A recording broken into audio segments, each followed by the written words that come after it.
ஆண்டவரும் இரட்சகருமாய் இருக்கிற இயேசு கிறிஸ்துவின் நாமத்தில் உங்கள் யாவருக்கும் இந்த காலை நேரத்தில் அன்பான கடையம் பெத்தேல் சபையின் சார்பாக அன்பான வாழ்த்துக்களை உங்களுக்கு தெரிவித்துக் கொள்கிறேன்.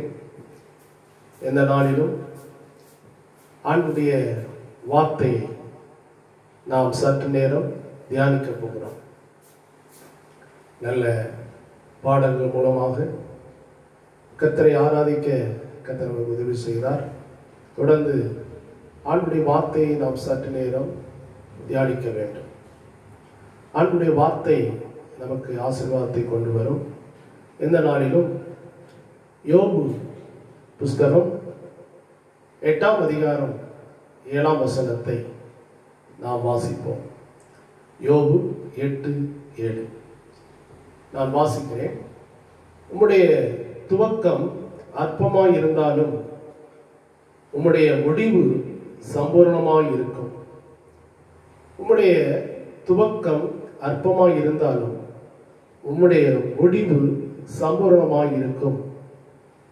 இந்த யோபு புஸ்தகத்திலே யோபின் நண்பனான பில்தாத் இந்த காரியத்தை சொல்கிறதை பார்க்கிறோம். ஆவியானவர் இந்த வசனத்தை வேத புஸ்தகத்தில் நமக்கு எழுதி வைத்திருக்கிறார். உங்களுடைய துவக்கம் அற்பமாய் இருந்தாலும் உங்களுடைய முடிவு சம்பூர்ணமாய் இருக்கும். ஒரு மனிதனுடைய வாழ்க்கையினுடைய முடிவு தான் ரொம்ப முக்கியம். ஆரம்பம் அநேக நேரம் அது அற்பமாக இருக்கலாம். சிறு குழந்தையை நாம் பார்ப்போம் என்று சொன்னால் அது பிறந்தவுடனே அது எல்லாம் தெரிந்த ஒரு நிலைமைக்கு வருவதில்லை. கொஞ்சம் கொஞ்சமாக அது தவழ்ந்து அதன் பிறகு எழுந்து நின்று அதன் பிறகு அது பையன் நடந்து அதன் பிறகு ஒரு தகப்பனோடு தாயோடு சேர்ந்து விளையாட பேச அப்படி அது பழகி அது தன் தகப்பனை தாயை அறிந்து உண்மையான ஒரு உணர்வுபூர்வமாக ஒரு பாசமிகும் குழந்தையாக அது மாறி பின்னாட்களிலே நல்ல ஒரு சமுதாயத்திலே நல்ல ஒரு மனிதனாக அந்த குழந்தை என்ன செய்து வளர்ந்து வருகிறதை நாம் பார்க்கிறோம். இதற்கு பல வருடங்கள் தேவைப்படுகிறது. ஆரம்பம் அந்த குழந்தையினுடைய ஆரம்பம் அற்பமாகத்தான் இருக்கும். ஆனால் அந்த குழந்தை வளர்ந்து பெரியவனாக மாறி சமுதாயத்தில் ஒரு உயர்ந்த நிலைமைக்கு வரும்போது அதைத்தான் நாம் கண்கூடாக பார்க்க விரும்புகிறோம். அன்பானவர்களே, நம்முடைய வாழ்க்கையும் அப்படித்தான். அநேக நேரம் நம்முடைய ஆரம்பம் அற்பமாகத்தான் இருக்கும். இந்த உலகத்திலே ஆண்டவருக்காக பிரகாசிக்கிற அநேக பரிசுத்தவான்கள் ஆரம்ப வாழ்க்கை குறித்து கேட்டால் அவர்கள் சொல்வார்கள், அவர்கள் பல கஷ்டங்களின் வழியாக, பல பாடுகளின் வழியாக, பல விதமான உபத்திரங்கள் வழியாக மனிதரால் நிந்திக்கப்பட்டு புறக்கணிக்கப்பட்டு ஒடுக்கப்பட்டு வாழ்க்கையில் ஒன்றுமில்லாத நிலைமையில் இருந்திருந்தால் அவர்கள் உயர்த்தப்பட்டிருக்கிறார்கள், ஒரு மேலான நிலைமைக்கு வந்திருக்கிறார்கள். வேதத்தில் இருக்கிற அநேக பரிசுத்தவான்களுடைய வாழ்க்கையை நாம் பார்ப்போம் என்று சொன்னால் எல்லாருடைய வாழ்க்கை அது ஆரம்பம் அற்பமாக தான் இருந்திருக்கும். ஆபிரகாம் ஒருவனாய் இருக்கையிலே நான் அவனை அழைத்தேன் என்று ஆண்டவர் சொல்கிறார். அவனை ஆண்டவர் பெரிய சந்ததியாக பெருஞ்சாதிகளுக்கு தகப்பனாக அவனை மாற்றினார். இறுதியிலே அவன் ஒரு சீமானாக இருந்தார் என்று வேதத்திலே நாம் பார்க்கிறோம். ஆரம்பத்திலே அற்பம்தான், கொஞ்சம்தான். உலகம் அவர்களை புறக்கணித்தது, உலகம் அவர்களை ஏற்றுக்கொள்ளவில்லை. ஆனால் முடிவிலே சம்பூர்ணமாக ஆசீர்வாதம் உள்ளவர்களாக அவர்கள் மாற்றப்பட்டார்கள். ஆகவே இந்த நாளிலும் இந்த செய்தியை கேட்டுக்கொண்டிருக்கிற தெய்வ பிள்ளைகளாகிய நீங்கள் உங்கள் வாழ்க்கையை குறித்து நீங்கள் கவலைப்பட அவசியம் இல்லை. உங்களை அழைத்தவர் உண்மை உள்ளவர், உங்களை நடத்தி செல்வார். வேதம் சொல்கிறது, ஏற்ற காலத்திலே உயர்த்தும்படிக்கு அவருடைய பலத்த கைக்குள் நீங்கள் அடங்கியிருங்கள் என்று ஆண்டவருடைய வார்த்தை சொல்கிறது. தேவன் நமக்கு ஒரு நல்ல காலத்தை வைத்திருக்கிறார். நமக்கு ஒரு நல்ல நேரத்தை வைத்திருக்கிறார். தேவரீர் சீயோனுக்கு இறங்கி அதற்கு தயவு செய்யும் காலமும் குறித்த நேரமும் வந்தது என்று சங்கீதத்தில் நாம் வாசிக்கிறோம். அவர் நமக்கு ஆண்டவர் இறங்குகிற ஒரு நேரத்தை வைத்திருக்கிறார். நமக்கு தயவு செய்யும் ஒரு காலத்தை அவர் குறித்திருக்கிறார். ஆகவே நம்முடைய ஆரம்பம் அற்பமாக இருந்தாலும் அதை குறித்து கவலைப்பட அவசியம் இல்லை. நம்முடைய முடிவுதான் ரொம்ப முக்கியம். வேதத்தில் நாம் பார்க்கிறோம், நியாயாதிபதிகள் 16:30 நாம் வாசிக்கிறோம், சிம்சோன் உயிரோடு இருக்கும்போது கொன்றவர்களை காட்டிலும் அவன் சாகும்போது கொன்றவர்கள் அதிகம் பேராயிருந்தார்கள் என்று வேதத்திலே பார்க்கிறோம். அவன் உயிரோடு இருக்கும்போது அநேகரை அவன் கொன்றான், ஆனால் அவன் சாகும்போது கொண்டவர்கள் தான் அநேகமாயிருந்தார்கள். ஒரு அலங்கத்திலே அவனை கட்டி வைத்து வேடிக்கையாக அங்கே அவனை பரியாச பொருளாக வைத்து எல்லாரும் சிரித்து கொண்டிருக்கும் போதுதான் ஆண்டவரை நோக்கி அவன் கதறி ஜெபித்து அந்த அலங்கத்தின் 2 தூண்களை உடைத்து போட்ட போது அன்றைக்கு 3000 பேர் அவனோடு கூட சேர்ந்து கொல்லப்பட்டார்கள் என்று சொல்லி நாம் பார்க்கிறோம். அவன் உயிரோடு இருந்த நேரத்தில் கொல்லப்பட்டவர்களை காட்டிலும் அவன் மரிக்கும் போது கொல்லப்பட்டவர்கள் அதிகம் என்று சொல்லப்பட்டிருக்கிறது. அவன் முடிவிலே பெலிஸ்தியர்களை அவன் நினைச்சுதான் முற்றிலும் பழி வாங்கினான் என்ற ஒரு வார்த்தையை நாம் பார்க்கிறோம். அன்பானவர்களே, ஒரு காரியத்தின் துவக்கத்தை பார்க்கிறோம், அதன் முடிவு நல்லது என்று சொல்லப்பட்டது. முடிவைத்தான் இந்த உலகம் பார்க்கும். நம்முடைய ஆரம்பத்தை யாரும் கவனிக்க மாட்டாங்க. நம்முடைய ஆரம்பம் அனைவருக்கு தெரியாது. நம்முடைய பிறப்பு, நம்முடைய பின்னணியம் அனைவருக்கு தெரியாது. ஆனால் நம்முடைய முடிவு ஒரு நாள் எல்லாருக்கும் என்ன செய்யும், விளங்கும். ஆகவே முடிவுதான் ரொம்ப முக்கியம். நம்முடைய ஆரம்பம் அற்பமாக இருந்தாலும் முடிவு சம்பூர்ணமாக இருக்கணும். அதை ஆண்டவராய் இயேசுதான் நமக்கு அதை ஆசீர்வாதமாக்கி தர வேண்டும். ஆகவே ஆதியும் அந்தமும் நானே என்று சொன்னவர் நம்மோடு கூட இருக்கிறார். ஆகவே அவர்தான் நம்மை இந்த உலகத்தில் உண்டாக்கினார். அவர்தான் நம்மை இந்த உலகத்தில் வழிநடத்தி வருகிறார். அவர்தான் நம்மை இந்த உலகத்திலே ஆசீர்வதித்து வருகிறார். அதோடு மாத்திரமல்ல, நம்மை மகிமைப்படுத்தி நம்முடைய பெயரை பேரும் புகழும் ஆக்கிறவர் அவர்தான். ஆகவே நம்மால் ஒன்றுமில்லை, நாம் அவரை சார்ந்து கொள்ள வேண்டும். ஆகவேதான் யோபு புஸ்தகத்திலே நம்முடைய முடிவு சம்பூர்ணமாயிருக்கும், நம்முடைய துவக்கம் அற்பமாய் இருந்தாலும் நம்முடைய முடிவு சம்பூர்ணமாய் இருக்கும் என்று சொல்லி நாம் பார்க்கிறோம். அப்போஸ்தலனாகிய பவுல் வேதத்திலே அவர் சில காரியங்களை சொல்லுகிறார். 2 தீமோத்தேயு 4ஆம் அதிகாரத்திலே 7ஆம் வசனம் 8வது வசனத்திலே அவர் சொல்லும்போது, நல்ல போராட்டத்தை போராடினேன், ஓட்டத்தை முடித்தேன், விசுவாசத்தை காத்து கொண்டேன், இது முதல் எனக்கு நீதியின் கிரீடம் வைக்கப்பட்டிருக்கிறது என்று சொல்லுது. நான் நல்ல போராட்டத்தை போராடினேன், ஓட்டத்தை முடிச்சேன், விசுவாசத்தை காத்து கொண்டேன், இது முதல் எனக்கு நீதியின் கிரீடம் வைக்கப்பட்டிருக்கிறது என்று சொல்லுகிறார்.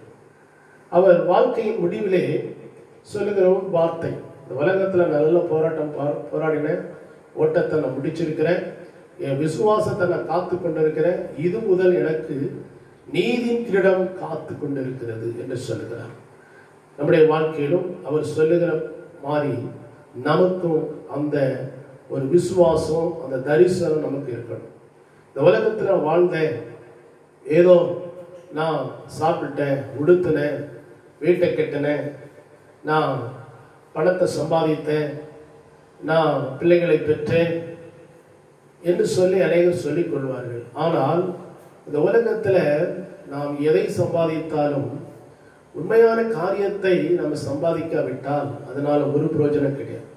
வேதத்தில் இயேசு சொல்கிறார், மனிதன் உலகம் முழுவதையும் ஆதாயமாக்கினாலும் தன் ஆத்துமாவை நஷ்டப்படுத்தினால் அவனுக்கு ஒரு லாபம் இல்லை என்று சொல்கிறார். மனிதன் தன் ஜீவனுக்கு ஈடாக எண்ணத்தை கொடுப்பான் என்று சொல்கிறார். ஆகவே நம்முடைய ஆத்மா விலையேறப்பட்டது. இந்த உலகத்தில் நமக்கு பொன் பொருளை காட்டிலும் நம்முடைய ஆத்மா விலையேறப்பட்டது என்பதை நாம் அறிந்திருக்க வேண்டும். ஆத்மாவுக்காக இந்த உலகத்தில் நாம் பிரயாசப்பட வேண்டும். ஆத்மா நஷ்டப்பட்டு போனால் இந்த உலகத்தில் நம்ம மனிதனாய் பிறந்ததே ஒன்றுமே இல்லாமல் போகும். ஸ்தோத்திரம். ஆகவே இன்னைக்கு பவுலை போல நாம் விசுவாச அறிக்கை செய்கிறவர்களாக இருக்க வேண்டும். நான் நல்ல போராட்டத்தை போராடினேன், ஓட்டத்தை நான் முடித்தேன், விசுவாசத்தை காத்து கொண்டேன், இது முதல் எனக்கு நீதியின் கிரீடம் வைக்கப்பட்டிருக்கிறது என்ற ஒரு அறைகூவலை அவர் அன்னைக்கு சொன்னார் என்று சொல்லி நாம் பார்க்கிறோம். ஸ்தோத்திரம். கலாத்தியருக்கு எழுதின நிருபத்திலே 1ஆம் அதிகாரத்திலே 1வது வசனம் 3வது வசனத்திலே அப்போஸ்தலனாகிய பவுல் கலாத்திய சபையை பார்த்து சொல்லுகிற ஒரு காரியத்தை நாம் பார்க்கிறோம்.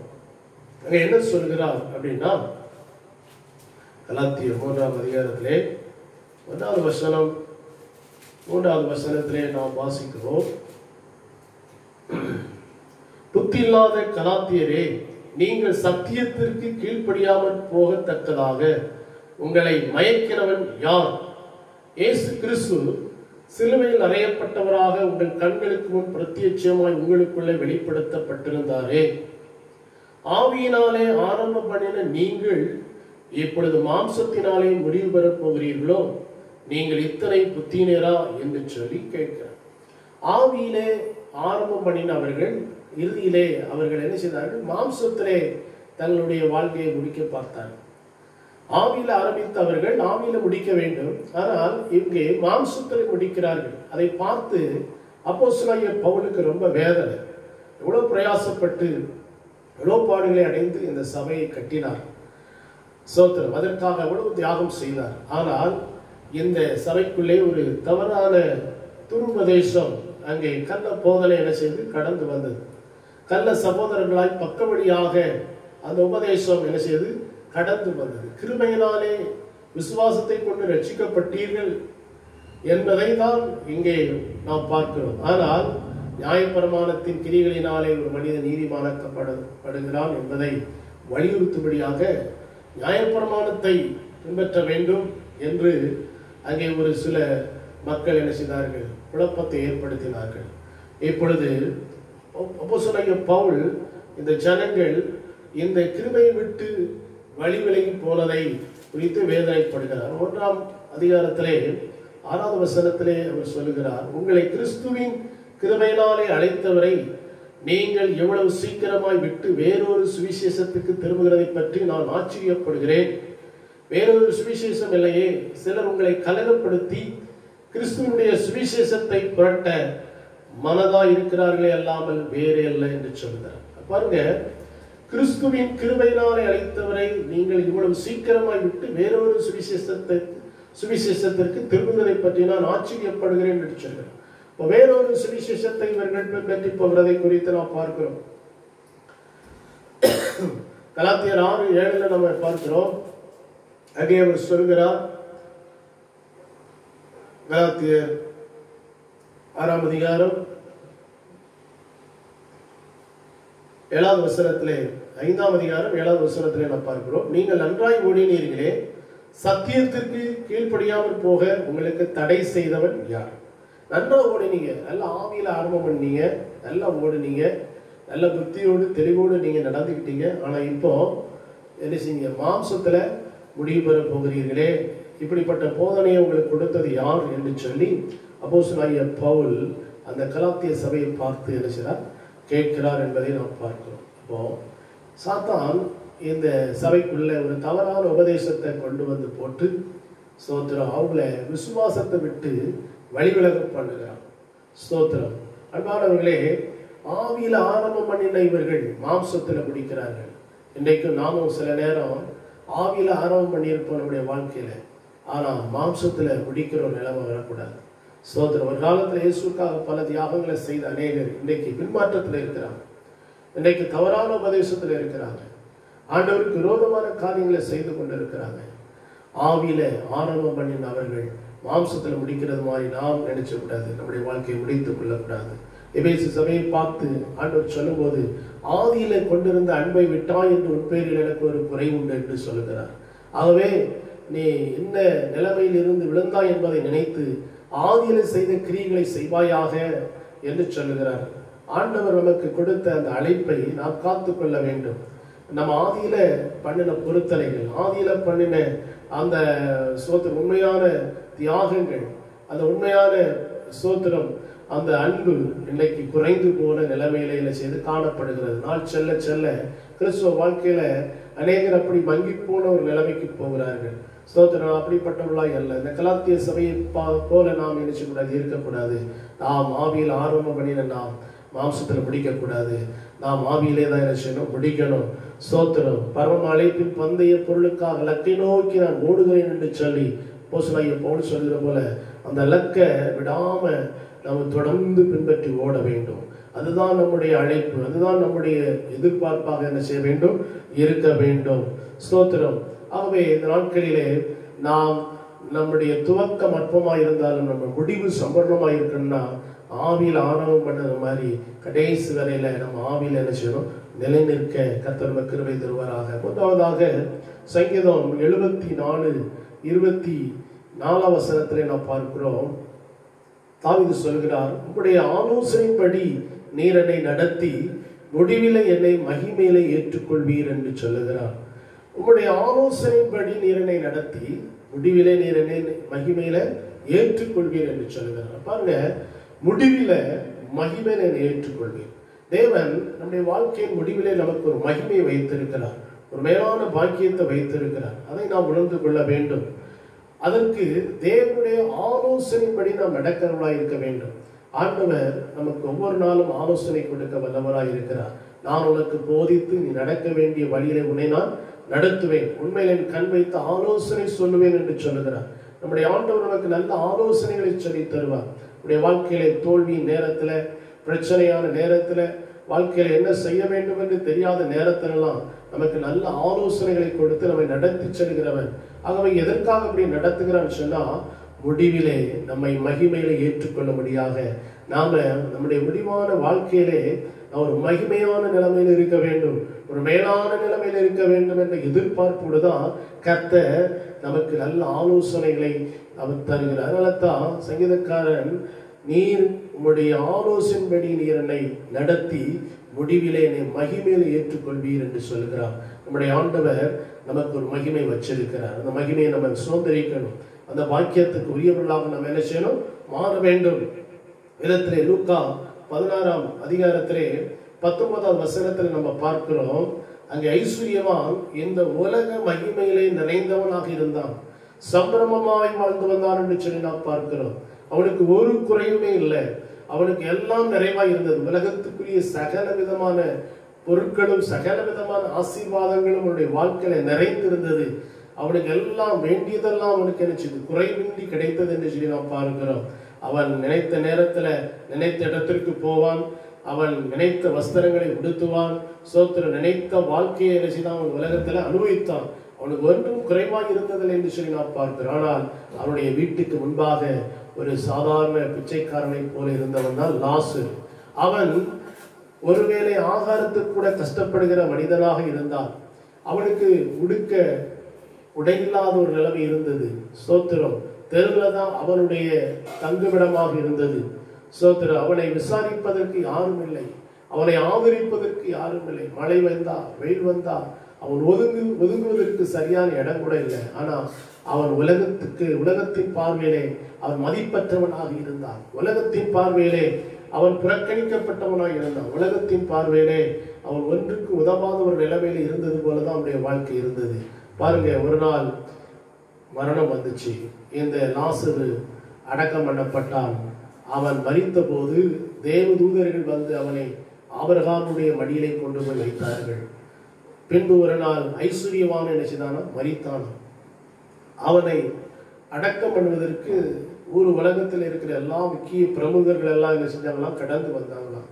அவனை நல்லா சோத்திரம் வஸ்திரங்களை உடுத்தி நல்ல சந்தன பெட்டியில வைத்து ஊர்ல இருக்கிற பெரிய முக்கியமான மனிதர்கள் வந்து மாலை மரியாதை எல்லாம் பண்ணி எல்லாம் ஒரே திரண்டு அவனை நல்ல முறையில் அடக்கம் பண்ணாங்க. உலகத்தில் அவனுக்கு பேரும் புகழும் இருந்துச்சு. சாகும்போது அவனை குறித்து எல்லாரும் பாராட்டினாங்க, புகழ்ந்து தள்ளினாங்க.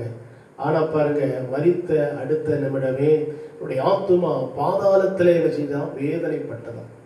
பாருங்க, உலகத்துல அவனுக்கு ஏராளமான மகிமை இருந்தது, உலகத்துல பேரும் புகழ் இருந்தது, உலகத்துல செல்வாக்கு இருந்தது, எல்லா வசதி இருந்தது. ஆனா தேவ மகிமை அவனுக்குள்ள இல்லை, தேவ பிரசனம் அவனுக்குள்ள இல்லை. ஆகவே அவன் மரித்த உடனே அவனுடைய ஆத்மா எங்கே போனது? பாதாளத்துக்குள் போனது என்று சொல்லி பார்க்கிறோம். அந்த பாதாளத்துல அவன் மிகுந்த வேதனைகளை என்ன செஞ்சான்? அனுபவித்தான் என்று சொல்லி நாம் பார்க்கிறோம். அங்கே அக்கினி எரிந்து கொண்டிருந்தது. அந்த வேதனையிலே அவன் புழுவாக துடித்துக் கொண்டிருந்தான். தூரத்திலே ஆபிரகாமுடைய மடியிலே அந்த லாசருவை பார்த்து ஆச்சரியப்பட்டு, என் வீட்டுக்கு முன்னால இருந்த ஒரு பிச்சைக்காரன் அல்லவா, இவருக்கு நல்ல ஒரு மகிமையான இடம் கிடைத்திருக்கிறது, ஆனால் எனக்கும் இந்த பாதாளத்திலே, இந்த புழுக்கள் மத்தியிலே, இந்த பூச்சிகள் மத்தியிலே எனக்கு ஒரு வேதனை நிறைந்த வாழ்க்கை கிடைத்திருக்கிறது என்று மிகுந்த வேதனையோடு துக்கத்தோடு அழுது புரண்டு அந்த இடத்துல இருந்த அந்த ஆபிரகாமை பார்த்து சொல்லுகிறான், தகப்பனாகி ஆபிரகாமே, அந்த லாசருவை கொஞ்சம் என்னிடத்துல அனுப்புங்க, அவனுடைய விரலின் நுனியில கொஞ்சம் தண்ணீரை தொட்டு நாவை குளிர பண்ண அவனை இடத்துக்கு அனுப்புங்கள் என்று சொல்லி அவன் வேண்டிக் கொள்வதாக நாம் பார்க்கிறோம். அன்பானவர்களே, பாருங்க, உலகத்தில் இருக்கிற வரைக்கும் இந்த லாசருவை ஒரு நாளும் கண்டுகொள்ளாத இந்த ஐஸ்வர்யவான் இந்த ஆத்துமா மரித்த பிறகு சோத்திரம் அந்த உன்னதமான இடத்திற்கு போன பிறகு அந்த லாசருவை அவன் அன்னைக்கு தான் அவனுடைய மதிப்பை உணர்கிறான். இன்னைக்கு உலகத்தின் பார்வையில நமக்கு சில நேரம் மதிப்பில்லாத ஒரு தன்மை இருக்கும். ஆனா ஒரு நாள் தேவன் நமக்கு ஒரு மகிமையை, ஒரு மதிப்பை அன்றைக்கு நமக்கு ஆண்டவர் சோத்திரம் எல்லாரும் காணத்தக்க பார்க்கத்தக்க அளவில் ஒரு மகிமையை நமக்கு என்ன செய்வார்? கொடுப்பார். அன்னைக்கு தான் அந்த உலகம் பார்த்து நம்ம ஆச்சரியப்படும்.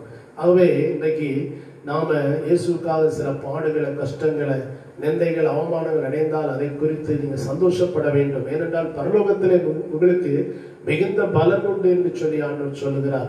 ஆகவே இந்த உலகத்துல உங்களுக்கு சில மகிமை, உலகத்துல சில உயர்வுகள் கிடைக்காமல் இருக்கலாம், ஆனா தேவனுடைய மகிமை ரொம்ப முக்கியம் என்பதை நீங்கள் உணர்ந்து கொள்ள வேண்டும். தேவ மகிமைக்குள்ள நாம இருக்க வேண்டும் என்பதை விளங்கிக் கொள்ளுங்கள். ஆகவே இந்த வசனம் வாறு சொல்கிறது, முடிவிலே நீரனை மகிமையில ஏற்றுக்கொள்வீர் என்று சொல்லி சங்கீதக்காரன் சொல்கிறது போல, முடிவிலே தேவன் நமக்கு ஒரு மகிமையை வச்சிருக்கிறார். ஆண்டவர் நமக்கு ஒரு நித்திய மகிமையை வைத்திருக்கிறார். ஏசாயா தீர்க்கதரிசன புஸ்தகத்திலே நம்ம பார்க்கிறோம், 60ஆம் அதிகாரம் என்று நினைக்கிறேன். அங்கே இவ்வாறாக ஒரு வசனம் சொல்கிறது, ஸ்தோத்திரம், ஹல்லேலூயா.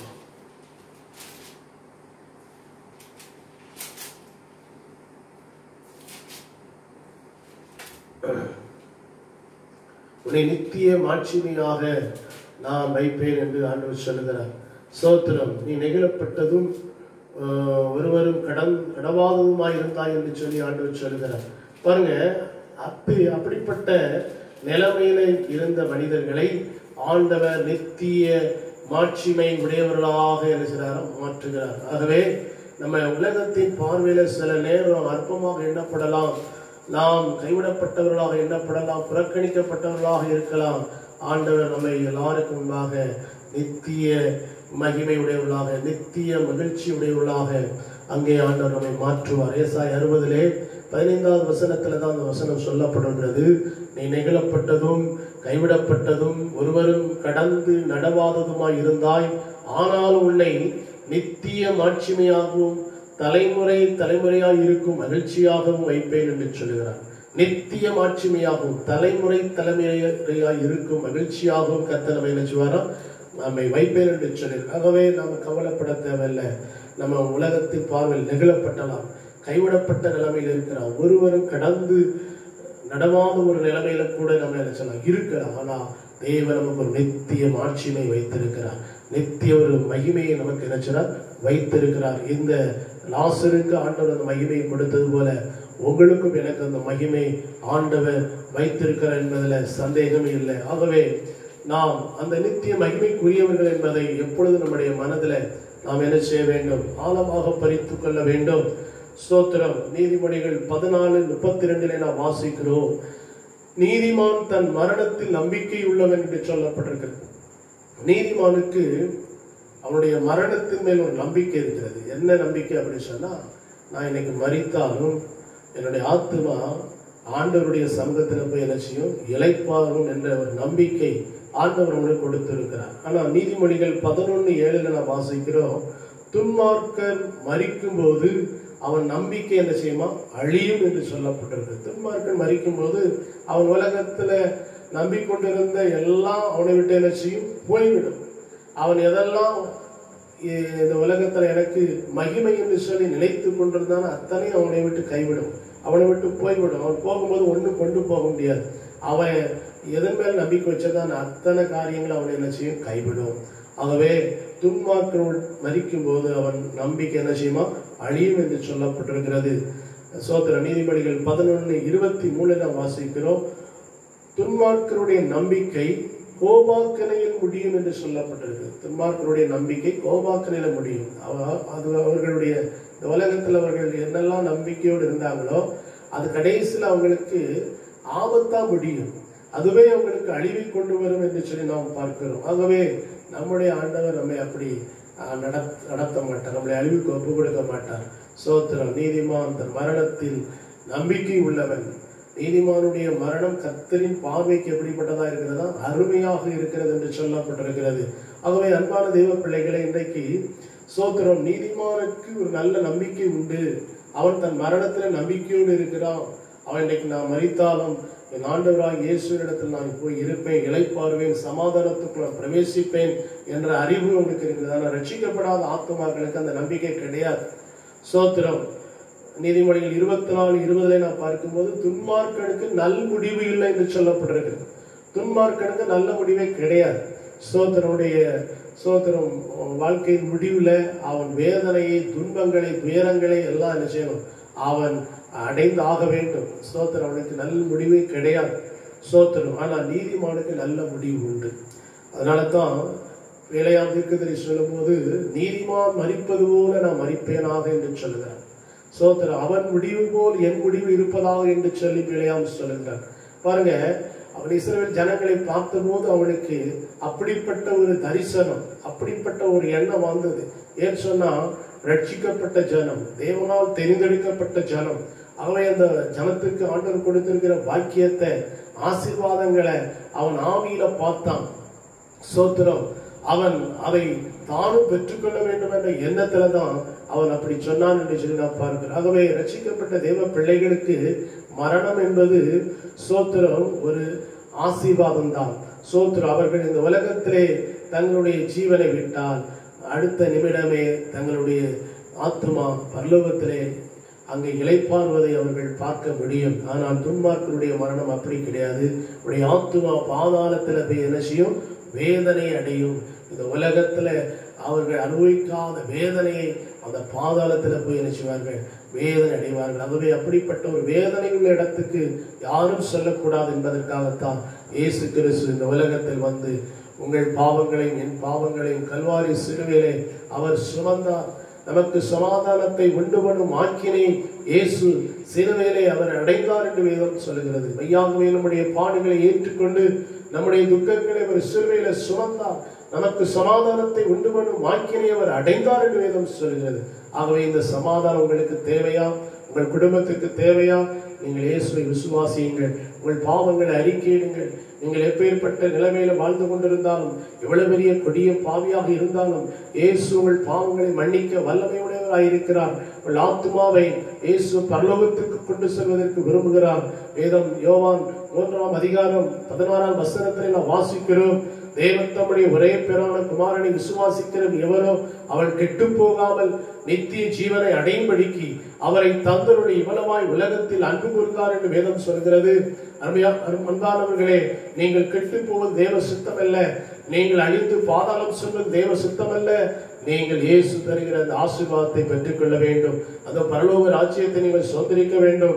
அந்த மேலான பாக்கியத்தை, அந்த மகிமையை நீங்கள் சுதந்திரிக்க வேண்டும் என்று கர்த்தர் விரும்புகிறார். ஆகவே அவர் உங்களை முடிவிலே மகிமையில ஏற்றுக்கொள்ள வேண்டும். அந்த மகிமையான பரலோக ராஜ்யத்துக்கு உங்களை அழைத்துக் கொள்ள வேண்டும். அதற்கு நீங்கள் ஆண்டவருடைய ஆலோசனைப்படி நடத்தப்பட வேண்டும். ஆண்டவருடைய சத்தியத்தின்படி நீங்கள் நடத்தப்பட வேண்டும். அவருடைய வார்த்தையின்படி நீங்கள் என்ன செய்ய வேண்டும்? நடத்தப்பட வேண்டும். அப்பொழுது முடிவிலே உங்களுக்கு மகிமை என்ன செய்யும்?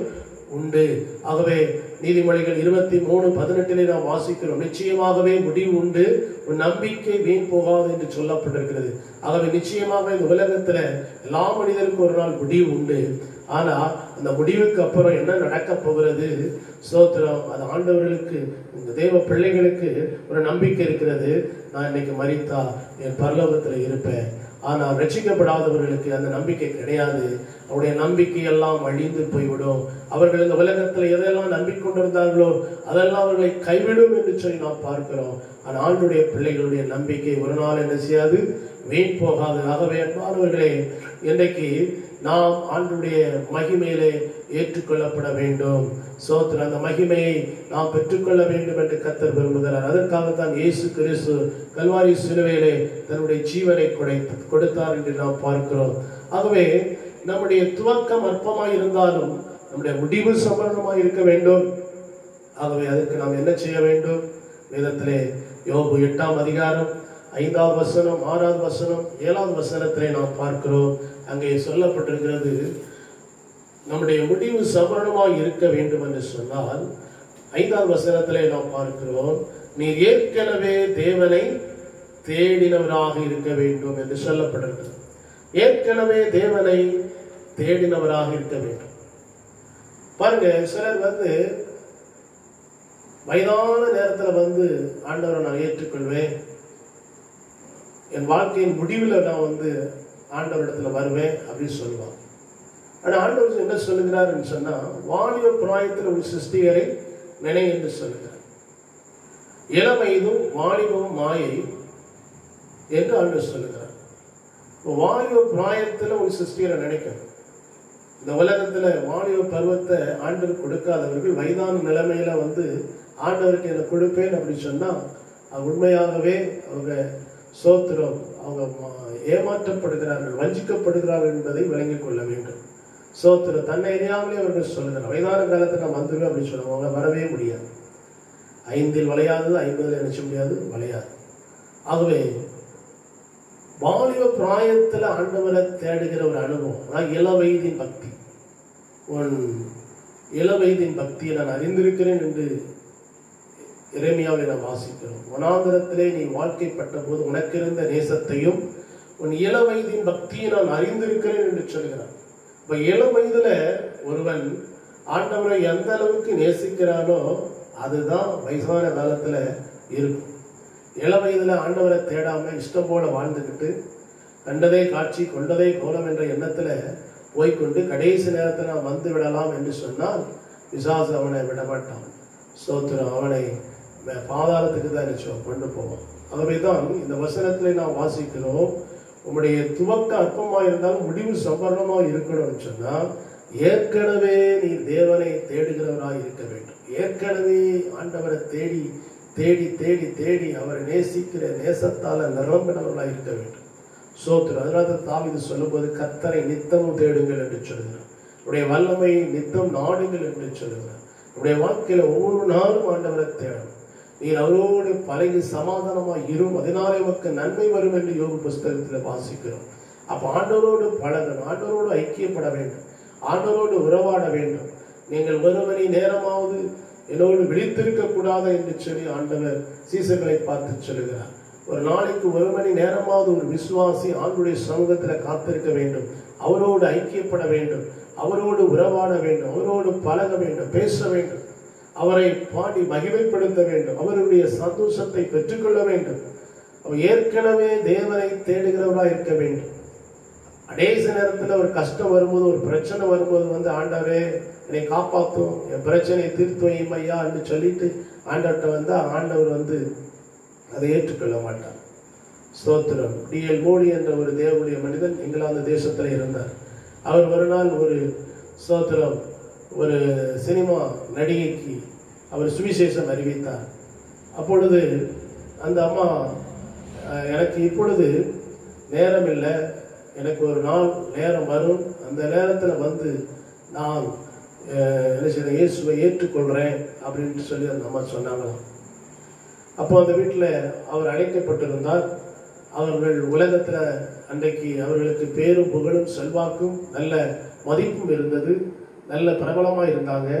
அப்போ அந்த நேரத்தில் ஆண்டவர்களை அழைக்கிறார், நீங்கள் இந்த நேரத்தில் இயேசுக்கு உங்கள் வாழ்க்கையை ஒப்புக் கொடுங்கள் என்று சொல்லி அவர் சொன்னபோது அந்த அம்மா, இல்லை எனக்கு இப்போ நேரம் இல்லை, எனக்கு எத்தனையோ அழைப்புகள் இருக்கிறது, எத்தனையோ படத்தில் நடிக்கணும் அப்படின்னு சொல்லிட்டு அவங்க சொன்னாங்க.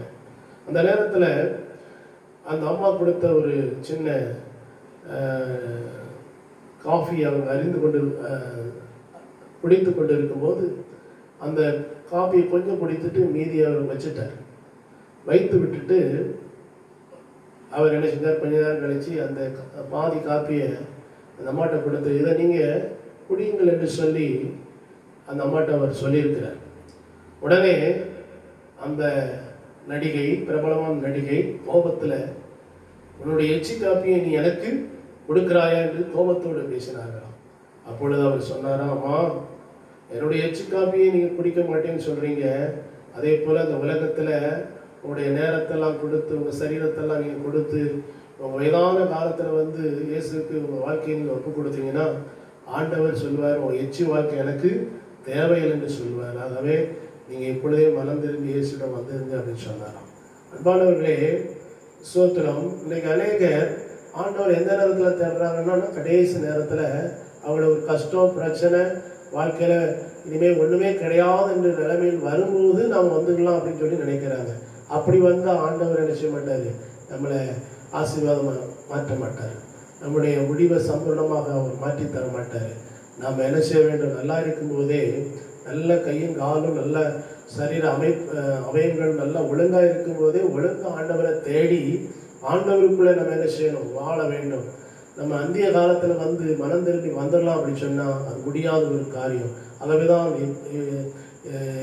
இப்பொழுதே ரட்சணியினால் இன்றே அனுக்கிரக காலம் என்று சொல்லப்பட்டிருக்கிறது. ஆகவே இன்றைக்கே நம்ம ரட்சிக்கப்பட வேண்டும், இப்பொழுதே மனம் திரும்பி விட வேண்டும். இயேசு கிறிஸ்து இந்த உலகத்தில் வந்தபோது சொல்லும்போது மனம் திரும்புவது பரலோக ராஜ்யம் சமீபித்திருக்கிறது என்று சொன்னார். ஆகவே மனம் திரும்புகிறதுக்கு ஆண்டவர் அழைப்பு கொடுக்கும்போது உடனடியாக நம் கீழ்ப்படிந்து ஆண்டவரை தேடி வந்துடணும். ஆண்டவர் சொல்ற நேரத்தில் வரலன்னு சொன்னா நாமளா வந்துடலாம் அப்படின்னு நினைச்சா அது முடியாது. அதனால தான் வசனத்தில் ஏற்கனவே தேவனை தேடுகிறவராய் இருக்க வேண்டும். சோத்திரம். ஏற்கனவே பிரச்சனை வருகிறதுக்கு முன்பாகவே, கஷ்டம் வருவதற்கு முன்பாகவே, கடன் வருவதற்கு முன்பாகவே, வியாதி வருவதற்கு முன்பாகவே நாம் ஆண்டவர் ஒழுங்கா தேடி இருந்தோம்னு சொன்னா அந்த வியாதி வந்திருக்காது, நம்முடைய வாழ்க்கையில் அந்த கஷ்டம் வந்திருக்காது, இந்த கவலை வந்திருக்காது, அந்த கண்ணீர் வந்திருக்காது. ஒழுங்கா நம்ம ஆண்டவரை கனம் பண்ண வேண்டிய நேரத்தில் உண்மையாக கனம் பண்ணி உண்மையாக ஆண்டவருக்கு பயந்து என்னுடைய வழிகளில் நாம் நடந்திருப்போம் என்று சொன்னால் நிச்சயமாகவே கர்த்தர் நம்மை எல்லா தீமைக்கும் விலக்கி பாதுகாப்பார். நம்மை ஒருபோதும் அவர் கைவிட மாட்டார், ஒருபோதும் நம்மை விட்டு விலக மாட்டார். இயேசு சொன்னார், நான் உன்னை விட்டு விலகுவதும் இல்லை, உன்னை கைவிடுவதும் இல்லை என்று சொன்னார். ஆகவே ஆபத்து காலத்தில் என்னை நோக்கி கூப்பிடு, நான் உன்னை விடுவிப்பேன் என்று சொன்னாரே. நம்முடைய வாழ்க்கையிலே ஒழுங்கு ஆண்டவரை தேடி ஒழுங்கு அவருடைய வழியில நடந்து கொண்டு வந்திருப்போம் என்று சொன்னால் நமக்கு ஒரு ஆபத்து, ஒரு பிரச்சனைன்னு சொல்லிட்டு வரும்போது உடனடியாக நாம் கூப்பிட்ட உடனே ஆண்டவர் வந்து நமக்கு செவி கொடுப்பார். நாம் ஏற்கனவே தேவனை தேடுகிறவராக இருந்திருந்தால் மாத்திரமே அப்படி நடக்கும். இல்லை என்று சொன்னால் நம்ம எத்தனை கூப்பிட்டாலும் ஆண்டவர் வரமாட்டார். சோத்திரம். வேதத்தில் நாம் வாசிக்கிறோம், அவர்கள் அதிகாலையிலே தேடினார்கள், அவர்கள் என்னை காண மாட்டார்கள் என்று சொன்னார்கள். அப்பாருங்க, ஆண்டவரை வெறுக்கிறவர்களை நானும் வெறுக்கிறேன் என்று சொல்லுகிறார். அதிகாலை என்னை தேடுகிறவர்கள் என்னை கண்டடைவார்கள் என்று சொல்ல வழக்கமாக ரெகுலராக நாம் ஆண்டவரை தேடுகிற ஒரு அனுபவம் நமக்குள்ளே என்ன செய்யணும், இருக்க வேண்டும். காலை ஒருவருடைய கிருபைகள் என்ன செய்வது புதிதாக இருக்கிறது. சோத்திரம். ஒவ்வொரு நாளும் ஒரு புதிய கிருபையை நாடி ஆண்டுடைய சமூகத்திலே அவரை நாம் தேடுகிறவர்களாக நம்ம என்ன செய்ய வேண்டும், இருக்க வேண்டும். அப்படி உண்மையாக ஆண்டவரை தேடுறவராக இருந்தால் கர்த்தர் நம்மை சோத்திரம் சம்பூர்ணம் உள்ளவனாக நினைச்சுவார், மாற்றுவார். இரண்டாவதாக நாம் பார்க்கிறோம், சர்வ வல்லவரை நோக்கி என்று சொல்லப்பட்டிருக்கிறது. ஏற்கனவே தேவனை தேட வேண்டும். இரண்டாவது சர்வ வல்லவரை நோக்கி ஜெபிக்கிறவராய் இருக்க வேண்டும். பாருங்க, இன்னைக்கு உலகத்தில் அநேக கடவுளை தேடுறாங்க. பல இடங்களில் போய் பல புண்ணிய ஸ்தலங்களுக்கு போய் பல காரியங்களை செய்து கடவுளை காண வேண்டும் என்ற எண்ணத்தோடு அவர்கள் என்ன செய்றாங்க, இருக்கிறாங்க. ஆனா அதெல்லாம் நல்லதுதான். ஆனா யாரை நோக்கி நம்ம ஜெபிக்கிறோம் என்பது ரொம்ப முக்கியம். இங்கே சொல்லப்பட்டிருக்கிறது சர்வ வல்லவரை நோக்கி என்று சொல்லப்பட்டிருக்கிறது. நம்மை உண்டாக்கிய ஆண்டவர் யார், நம்மை படைத்த ஆண்டவர் யார் என்பது நமக்கு தெரியணும். இதத்திலே பார்க்கிறோம், வானத்தையும் பூமி உண்டாக்கின கர்த்தரிடத்திலிருந்து எனக்கு ஒத்தாசை வரும் என்று சொல்லப்பட்டிருக்கிறது. வானத்தையும் பூமி உண்டாக்கின கர்த்தர் யார், அந்த சர்வ வல்லவர் யார் என்பதை நம்ம அறிந்திருக்கணும். ஸ்தோத்திரம். இயேசு சொல்கிறார், நானே வழியும் சத்தியம் ஜீவனுமா இருக்கிறேன், என்னாலே அல்லாமல் ஒருவனும் பிதாவினிடத்தில் வரான் என்று சொல்கிறார். என் நாமத்தினால் நீங்கள் எதை கேட்டாலும் நான் அதை செய்வேன் என்று சொல்லுகிறார். இயேசுவே வழி, இயேசுவே சத்தியம், இயேசுவே ஜீவன் என்பதை நாம் அறிந்திருக்கிறோம். ஆகவே அவரை நோக்கி நாம் ஜெபிக்கிறவனாக இருக்க வேண்டும். அவர் மூலமாய் தான் பிதாவினிடத்திலே சேரும் சாக்கியத்தை இயேசு கிறிஸ்து நமக்கு ஏற்படுத்தி கொடுத்திருக்கிறார். ஆகவே அவர் தம்முடைய மாம்ச திரையின் வழியாக புதிதும் ஜீவனமான மார்க்கத்தை நமக்கு நினைச்சார் உண்டாக்கி கொடுத்திருக்கிறார். ஆகவே தான் இயேசுவை நோக்கி நாம் ஜெபிக்க வேண்டும். இயேசு மூலமாக பிதாவினிடத்திலே சேர வேண்டும். அவர் இல்லாம டைரக்டா நம்ம நினைச்ச கூடாது, போகக்கூடாது. சோத்திரம். அவர் தான் வழி, அவர் தான் சத்தியம், அவர் தான் ஜீவன். அதனால சர்வ வல்லவரை நோக்கி ஜெபிக்கிறவர்களாக இருக்க வேண்டும். சோத்திரம். அந்த வசனத்தில் அப்படிதான் சொல்லப்பட்டிருக்கிறது. சர்வ வல்லவரை நோக்கி விண்ணப்பம் செய்கிறவர்களாக இருக்க வேண்டும். அல்லேலூயா. சோத்திரம். அப்ப பாருங்க, ஆண்டவரை நோக்கி ஜெபிக்கிறவர்களாக இருக்க வேண்டும். சோத்திரம். உலகத்துல எல்லாரும் ஜெபிக்கிறாங்க, எல்லா மார்க்கத்திலும் பிரார்த்தனை இருக்கிறது, ஜெபம் இருக்கிறது. ஆனால் சோத்திரம், சர்வ வல்லவரை நோக்கி ஜெபிக்கிறாங்களா என்பதுதான் கேள்வி. சர்வ வல்லவரை விட்டுட்டு இதெல்லாமும் நம்ம தெய்வம் என்று நம்பிக்கொண்டு அது பின்னால ஓடுனா அந்த ஜெபங்கள் என்ன செய்யாது, அங்கீகரிக்கப்படாது. அந்த ஜெபங்களுக்கு சரியான பதில் என்ன செய்யாது, வராது. ஸ்தோத்திரம். இயேசுவை நோக்கி நாம் என்ன செய்யணும், பார்த்து ஜெபிக்கணும். அவர்கள் அவரை நோக்கி பார்த்து என்ன செய்தார்கள், பிரகாசம் அடைந்தார்கள். அவருடைய முகங்கள் வெட்கப்பட்டு போனதில்லை. சோத்திரம். இயேசுவை நோக்கி பார்க்க வேண்டும். கல்வாரி சிலுவையில் அடிக்கப்பட்ட இயேசுவை நோக்கி பார்க்க வேண்டும். ஸ்தோத்திரம். இயேசு சொன்ன, நான் உயர்த்தப்பட்டிருக்கும் போது சகல ஜனங்களை என் பக்கமாக இழுத்துக் கொள்வேன் என்று சொல்கிறார். இயேசுவை யாரெல்லாம் உயர்த்துறாங்களோ அவர்களை ஆண்டவர் இழுத்துக் கொள்வார், அவர்களை ஆசீர்வதிப்பார், அவருடைய தேவைகளை சந்திப்பார், அவருடைய பிரச்சனைகளை இயேசு மாற்றுவார். அவை சிலுவை நோக்கி பார்க்க வேண்டும். எனக்காக அடிக்கப்பட்டீரே, எனக்காக மரித்தீரே, எனக்காக ரத்தம் சிந்தினீரப்பா, என் பாவத்துக்காக கல்வாரி சிலுவையிலே நீர் ஆண்டவர் ஜீவனை கொடுத்தீரப்பா. அவருடைய அன்பு எவ்வளவு பெரியது என்பதை ஒரு ஆத்மா உணரும் போது அந்த ஆத்மாவுக்கு இளைப்பாறுதல் கிடைக்கும், சமாதானம் கிடைக்கும். இயேசு சொல்கிறார், மத்தேயு 11:28 நாம் பார்க்கிறோம், வருத்தப்பட்டு பாரம் சுமப்பவர்களே எல்லாரும் இடத்தில் வாருங்கள், நான் உங்களுக்கு இளைப்பாறுதல் தருவேன் என்று சொல்கிறார்.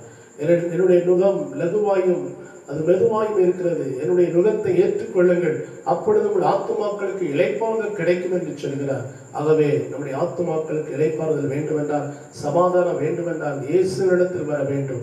இயேசுவிடத்தில் வரும்போது மாத்திரமே நமக்கு இளைப்பாறுதல், சமாதானம். அதனால தான் சர்வ வல்லவரை நோக்கி விண்ணப்பம் செய்கிறவர்களாய் இருக்க வேண்டும். மூன்றாவதாக நாம் பார்க்கிறோம், அங்கு சொல்லப்பட்டிருக்கிறது சுத்தமும். 6வது வசனம் யோபு 8:6 நாம் வாசிக்கிறோம், சுத்தமும் செம்மையுமாக இருந்தீரே ஆனால் என்று சொல்லப்பட்டிருக்கிறது. அப்போ மூன்றாவதாக சுத்தமும் செம்மையுமாக நாம் என்ன செய்ய இருக்க வேண்டும். நம்முடைய வாழ்க்கையிலே ஒரு பரிசுத்தம் இருக்க வேண்டும், ஒரு தெய்வமயம் இருக்க வேண்டும், ஒரு உண்மை இருக்க வேண்டும். இந்த பரிசுத்தம் எப்படி நம்முடைய வாழ்க்கையில வெளிப்படுது சொன்னால், நம்முடைய நடக்கையின் மூலமாக, நம்முடைய பேச்சுக்கள் மூலமாக, நம்முடைய சிந்தனையின் மூலமாக, நம்முடைய செயல் மூலமாக, நம்முடைய பார்வையின் மூலமாக, நம்முடைய கைகள் செய்கிற கிரியைகள் மூலமாக, கால்கள் செய்கிற கிரியைகள் மூலமாக இதெல்லாம் செய்து காணப்படுகிறது. சோத்திரம். ஆகவே இந்த நாட்களில் நம்முடைய நடக்கையை இந்த உலகம் என்ன செய்து கவனிக்கிறது, நம்முடைய செயல்பாடுகளை இந்த உலகம் பார்க்கிறது. இந்த உலகத்திற்கு முன்பாக நாம் எப்படிப்பட்ட ஒரு ஜீவியம் செய்கிறோம், நம்மை பார்க்கிறவர்கள் நம்மை குறித்து என்ன சொல்கிறார்கள், நம்மை பார்த்து அவர்கள் தேவனை மகிமைப்படுத்துகிறார்களா, தேவனை உயர்த்துகிறார்களா, இல்லையா தேவனை குறை சொல்கிறார்களா, தேவனை குற்றப்படுத்துகிறார்களா என்பதை நாம் சற்று கவனிக்க வேண்டும். நம் மூலமாக ஆண்டவருடைய நாமம் தூசிக்கப்படுகிறதா, ஆண்டவருடைய நாமத்துக்கு பரிசுத்த குலைச்சல் உண்டாக்கப்படுகிறதா என்பதை நாம் சற்று ஆராய்ந்து பார்க்க வேண்டும். தாவீது சொல்கிறான், வேதனை உண்டாக்குற வழிகள் என்னிடத்தில் உண்டோ என்று பார்த்தேன், நித்திய வழியிலே நடத்தும் என்று சொல்கிறான். என் இருதயத்தில் அக்கிரம சிந்தை கொண்டிருந்தேன், ஆனால் தேவனின் விண்ணப்பத்திற்கு செவிகொடார் என்று சொல்கிறான். அப்பாருங்க, வேதனை உண்டாக்குற வழிகள் நம்மால சிலர் பாதிக்கப்படலாம், நம்மால் சிலர் நிந்திக்கப்படலாம், அவமானப்படலாம். ஆகவே நான் ஒரு பாதிப்புக்கு காரணமா இருக்கிறேனா, என் இருதயத்தில் அக்கிரம சிந்தை இருக்கிறதா, என்னுடைய எண்ணத்துல பாவம் குடிகொண்டு இருக்கிறதா, பிறருக்கு விரோதமாக நான் செயல்படுகிறேனா. வேதம் சொல்கிறது, தன் சகோதரனை பயக்கிற எவனும் மனுஷன் கொலைபாதகனா இருக்கிறான் என்று சொல்லப்பட்டிருக்கிறது. சோத்திரம். ஆகவே இன்றைக்கு அநேகர் ஒருவருக்கு விரோதமாக ஒருவர் செயல்படுகிற காலத்திலே நாம் இருக்கிறோம். ஆகவே இன்றைக்கு சுத்தமும் சுமையுமாக இருக்க வேண்டும். கர்த்தர் அதை எதிர்பார்க்கிறார். நீங்கள் இன்றைக்கு உங்களை பரிசுத்தப்படுத்திக் கொள்ளுங்கள், நாளைக்கு கர்த்தர் நடுவிலே அற்புதங்களை செய்வார் என்று சொல்லுகிறார்.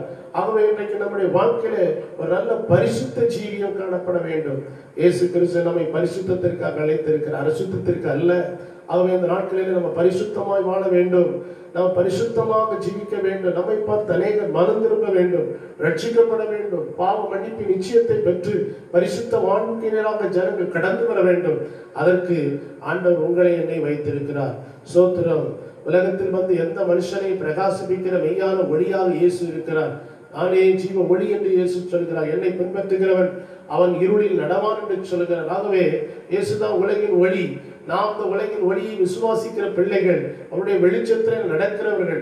ஆகவே நாம் பரிசுத்தமான பாதையில் நடந்தோம் என்று சொன்னால் நம் மூலமாக அநேகரை ஆதாயப்படுத்திக் கொள்ள முடியும்.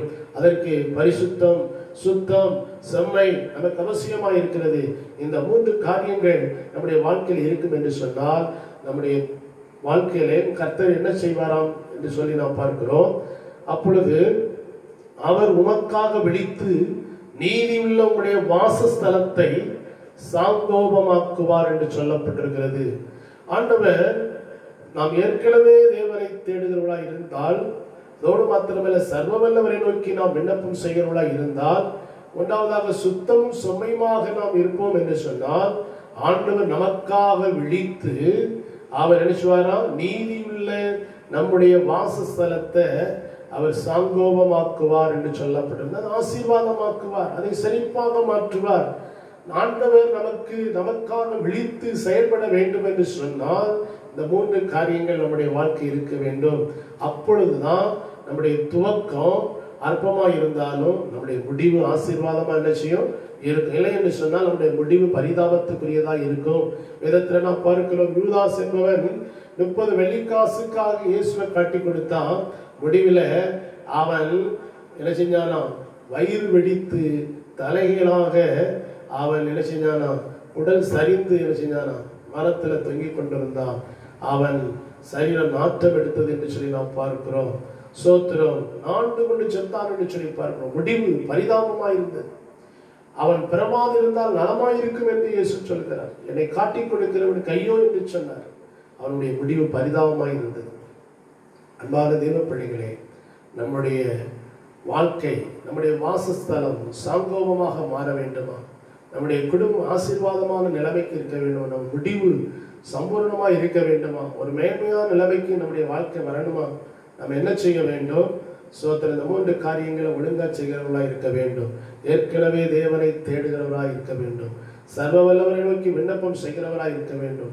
சுத்தம் சுமைவாய் இருக்கிறவராக நாம் என்ன செய்யணும், இருக்க வேண்டும். அப்படி நாம் செய்வோம் என்று சொன்னால் நம்முடைய முடிவு சம்பூர்ணமாய் இருக்கும். நம்முடைய வாழ்க்கை முடிவில தேவனுடைய மகிமை நிறைந்த வாழ்க்கையாக நமக்கு இருக்கும். வேதத்தில் நாம் பார்க்கிறோம், தானியேலை தேவன் தேசத்தில் உயர்த்தினார் என்று சொல்லி பார்க்கிறோம். ஆண்டவர் யோசேப்பை எகிப்திலே உயர்த்தினார் என்று சொல்லி நாம் பார்க்கிறோம். ஆகவே இந்த நாட்களிலே தேவன் உங்களையும் என்னையும் அப்படிப்பட்ட ஒரு மகிமை உள்ள வாழ்க்கைக்கு, ஒரு உயர்வான நிலைமைக்கு கர்த்தர் உங்களை என்னை அழைக்கிறார். ஆகவே இன்றைக்கு நம்முடைய முடிவு சம்பூர்ணமாக இருக்க வேண்டும் என்று சொன்னால் இந்த 3 காரியங்களை நம்முடைய வாழ்க்கையிலே நாம் நிறைவேற்றுவோமாக. கர்த்தர் தாமே உங்களை ஆசீர்வதிப்பாராக. கண்களை மூடி நாம் ஜெபம் செய்வோம். பரலோக பிதாவே, சர்வ வல்லமையுள்ள தெய்வமே, இந்த ஆசீர்வதிக்கப்பட்ட இந்த பரிசுத்த நாளின் ஆராதனைக்காக நாங்கள் ஜெபிக்கிறோம். இந்த நாளிலும் உங்களுடைய வார்த்தையின் மூலமாக உங்களுடைய பிள்ளைகளோடு நீர் இடைப்பட்டீரப்பா. உங்களுடைய துவக்கம் அற்பமாக இருந்தாலும் உங்களுடைய முடிவு சம்பூர்ணமாக இருக்கும் என்று சொல்லியிருக்கிறீர். இந்த நாட்களிலே ஆண்டவரே சோத்திரம், எங்களுடைய வாழ்க்கையின் முடிவு ஒரு பரிதாபத்துக்குரியதாக இருக்கக்கூடாதப்பா. அது சம்பூர்ணம் உள்ளதாய் மாற வேண்டும். அது மகிமை நிறைந்ததாக மாற வேண்டும். அது ஆண்டவரே சோத்திரம் அப்பா, ஹல்லேலூயா, ஆசீர்வாதம் நிறைந்ததாய் மாற வேண்டும். ஆண்டவரே சோத்திரம், நீர் எங்களுக்காக விழித்து நீதியுள்ள எங்களுடைய வாசஸ்தலத்தை சாங்கோபமாக்க மாற்றுவீர் என்று விதத்திலே பார்க்கிறோமே. ஒரு செழிப்பாக, ஒரு ஆசீர்வாதமாக, ஒரு உன்னத நிலைமைக்கு அதை கொண்டு வருவேன் என்று சொல்லியிருக்கிறீரப்பா. அப்படிப்பட்ட ஆசீர்வாதங்கள் இந்த மாதத்தின் முதல் வாரத்திலே எங்கள் வாழ்க்கையிலே அது வெளிப்பட வேண்டும் என்று ஜெபிக்கிறோம். நாங்கள் இந்த உலகத்தின் பார்வையில் அற்பமானவர்களாக இருந்தாலும் ஆண்டவரே புறக்கணிக்கப்பட்டவளாய் இருந்தாலும், ஒன்றுக்கு உதவாத நிலைமையில் இருந்தாலும் எங்களுடைய முடிவு சம்பூர்ணமாய் இருக்கும் என்று சொல்லியிருக்கிறப்பா. அந்த வார்த்தையின்படி எங்களுடைய முடிவு ஆசீர்வாதமாய் இருக்க வேண்டும், மகிமையை நிறைந்ததாய் இருக்க வேண்டும். ஆண்டவரே எல்லாரும் பார்த்து ஆச்சரியப்படத்தக்கதா இருக்க வேண்டும். கர்த்தர் தாமே இந்த நாட்களிலே இந்த செய்தியை கேட்டுக்கொண்டிருக்கிற ஒவ்வொரு தெய்வ பிள்ளையுடைய வாழ்க்கையின் ஆண்டவரே தரம் உயரும்படியா ஜெபிக்கிறோம். அது மகிமை உள்ளதாக மாற வேண்டும் என்று ஜெபிக்கிறோம். ஆண்டவரே குடும்பத்தில் இருக்கிற எல்லா விதமான பிரச்சனைகள் மாறட்டும், குடும்பத்தில் இருக்கிற நஷ்டங்கள் மாறட்டும் அப்பா, வேதனைகள், துக்கங்கள், துயரங்கள் மாறட்டும் அப்பா. தேவ மகிமை அவர்களுக்குள்ளே சூழ்ந்து வரட்டும், தேவ பிரசன்னம் அவர்களுக்குள்ளே கடந்து வரட்டும் ஐயா. இதோ இருள் ஆண்டவரே ஜனத்தையும், கார் இருள் பூமியை மூடும், ஆனாலும் கர்த்தர் உண்மையில் உதிப்பார் என்று சொல்லியிருக்கிறீங்க. ஆண்டவர் தம்முடைய பிள்ளைகள் மேல் உதித்து ஒரு மகிமை விளங்க பண்ணுகிறாக. எலும்பு எலும்பு சீயோனை வல்லமை தரித்துக்கொள் என்று சொன்னீரப்பா. வல்லமை உடைய பிள்ளைகளுக்குள்ள இறங்கி வரட்டும், உடைய மகிமை உடைய பிள்ளைகளுக்குள்ள இறங்கி வரட்டும். ஆண்டவரே இந்த மாதம் முழுவதையும் கர்த்தர் ஆசீர்வாதமாக்கி கொடுப்பீராக. உடைய கையின் பிரயாசங்களை ஆசீர்வதித்து கொடுப்பீராக. நாட்களிலே எல்லாருக்கும் நல்ல சரீர சுக பலன் ஆரோக்கியத்தை கொடுப்பீராக. எல்லா பயத்தை எடுத்துக் கொடுப்பீராக, கலக்கத்தை எடுத்துக் கொடுப்பீராக. ஆண்டவரே தேவைகள் எல்லாம் சந்திக்க முடியாது ஜெபிக்கிறோம். இரத்தத்தின் வல்லமைக்குள் ஒவ்வொருவரையும் மூடி பாதுகாத்துக் கொள்ளும், தீங்கு அணுகாதபடி கர்த்தர் வேலையடித்து பாதுகாத்துக் கொள்ள முடியாது ஜெபிக்கிறோம். தேவனுடைய நாமம் தொடர்ந்து உடைய பிள்ளைகள் மூலம் மகிமைப்படட்டும், எங்கள் சபை மூலம் மகிமைப்படட்டும், ராஜ்யம் கட்டப்படட்டும். வெகு சீக்கிரத்தில் தேசத்தில் இருக்கிற எல்லா விதமான ஆண்டவரே சோத்திர பிரச்சனைகள் முடிவுக்கு வரட்டும் ஐயா. ஹல்லேலூயா, ஹல்லேலூயா. சோத்திர இந்த கொரோனா வைரஸ் முற்றிலும் அழிந்து போகட்டும். எல்லாருக்கும் ஆண்டவரே சோத்திர நல்ல சுக வாழ்வை கர்த்தர் கொடுப்பீராக, வாழ்வாதாரங்களை பெருக பண்ணுவீராக. ஆண்டவரே இயல்பான கால சூழ்நிலைகளை கர்த்தர்களுக்கு ஏற்படுத்தி தரும்படியாக ஜெபிக்கிறோம். கிருபையாக எங்களுக்கு இறங்கும்படியாக ஜெபிக்கிறோம். ஆண்டவரே சோத்திரம், சோத்திரம், சோத்திரம் அப்பா. தொடர்ந்து தேவாவியானவர் இந்த வாரம் முழுவதையும் எங்களுக்கு ஆசீர்வதித்து தாரும். ஆண்டவரே எங்கள் தேச தலைவர்களை சந்தியும். ஆமென், ஹல்லேலூயா. எல்லா அதிகாரத்தில் இருக்கிற மக்களை சந்தியும் அப்பா. ரட்சிப்பை இந்த தேசம் கண்டுகொள்ள கர்த்தர் உதவி செய்யும். பூமியின் எல்லை எங்கும் உள்ளவர்களே, நீங்கள் எல்லாரும் நோக்கி பாருங்கள், அப்பொழுது ரட்சிக்கப்படுவீர்கள் என்று சொன்னீரேன். ரட்சிப்பை உடைய ஜனங்கள் கண்டுகொள்ள கர்த்தர் உதவி செய்யும். ஆசீர்வதியும், வரைக்கென்று ஜனத்தை ஆயத்தப்படுத்தும். தேவநாமம் மகிமைப்படட்டும். இயேசுவின் நாமத்தில் ஜெபிக்கிறோம் எங்கள் நல்ல பிதாவே. ஆமென், ஆமென். எப்பொழுது நம்முடைய கர்த்தராய் இருக்கிற இயேசு கிறிஸ்துவின் கிருபையும், பிதாவாகிய தேவனுடைய அன்பும், பரிசுத்தாவியானுடைய ஐக்கியமும் நம் அனைவரோடு கூட என்றென்றும் நிலைத்திருப்பதாக. ஆமென். என் ஆத்துமாவே கர்த்தரை ஸ்தோத்திரி, என் முழு உள்ளமே அவருடைய பரிசுத்த நாமத்தை ஸ்தோத்திரி. என் ஆத்துமாவே கர்த்தரை ஸ்தோத்திரி, அவர் செய்த சகல உபகாரங்களையும் மறவாதே. ஆமென், ஆமென், ஆமென். கர்த்தர் உங்களை ஆசீர்வதிப்பாராக. ஆமென்.